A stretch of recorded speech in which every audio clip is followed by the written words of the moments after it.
Hi guys, welcome to Hard Reset Info channel. Today I have Nothing Phone 2A and I want to show you how to manage your Google passwords on this device. To do that, you must open Google Chrome application when we press three dots on the right corner and there scroll down to settings option. In it, password manager, and there we can turn on or turn off some function as save passwords, auto sync in, or we can manage our passwords which our smartphone remember. In this case, to our Facebook account. We can click there and now we can copy our username and passwords, or after we press this ice icon our smartphone show us password which remember.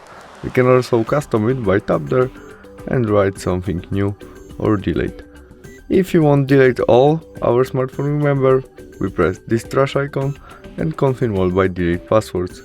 And now we don't have any saved passwords. Thanks for watching, bye!